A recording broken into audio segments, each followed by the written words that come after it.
Saudara-saudari yang terkasih dalam Kristus, jumpa kembali dalam pembahasan Lilin Sabda di hari Jumat, di mana kita akan membahas Injil Matius bab 19 ayat 3 sampai 12. Ada satu bagian dari perikop ini yang kerap mengundang pertanyaan dari kita semua.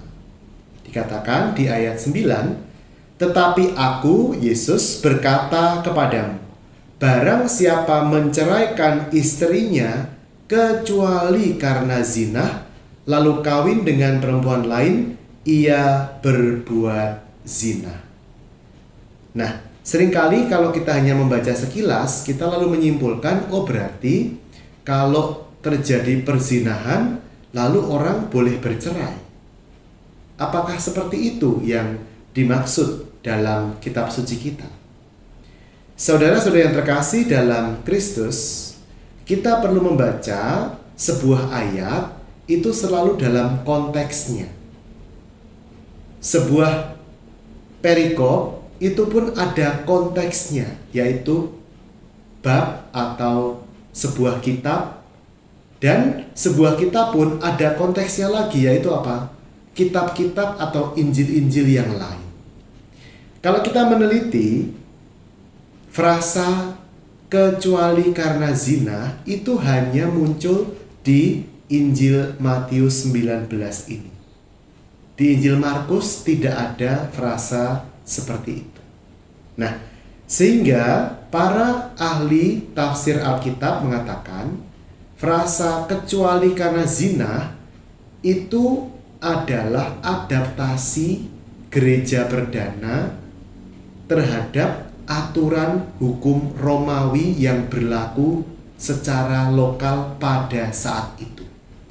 Jadi, pada saat Injil ini ditulis, hukum Romawi itu ternyata membolehkan perceraian karena zina. Nah, kemungkinan besar penulis Injil Matius ini mengintegrasikan hukum sipil dengan ajaran Tuhan Yesus. Sehingga frasa kecuali karena zina itu tiba-tiba masuk ke dalam Injil kita. Tetapi sebenarnya kalau kita membaca teks hari ini pun sudah jelas sebenarnya bahwa sejak semula Yesus bersabda, rencana Allah itu adalah untuk kebahagiaan suami dan istri yang saling mencintai. Dikatakan seperti ini di ayat 4. Jawab Yesus, tidakkah kamu baca bahwa Ia yang menciptakan manusia sejak semula menjadikan mereka laki-laki dan perempuan? Dan firman-Nya, sebab itu laki-laki akan meninggalkan ayah dan ibunya dan bersatu dengan istrinya, sehingga keduanya itu menjadi satu daging. Demikianlah mereka bukan lagi dua, melainkan satu. Karena itu, apa yang telah dipersatukan Allah tidak boleh diceraikan manusia. Rencana Allah adalah kalau orang sudah menikah dengan kesepakatan nikah yang tanpa paksaan dan dipikirkan sungguh-sungguh dengan matang, maka perkawinan itu menjadi sah dan patut dipertahankan. Ketika terjadi misalnya perselingkuhan, ketidaksetiaan, bukan berarti lantas bubar jalan. Tidak. Ada pertobatan. Ada pengampunan yang perlu diminta dan diberikan kepada pasangan.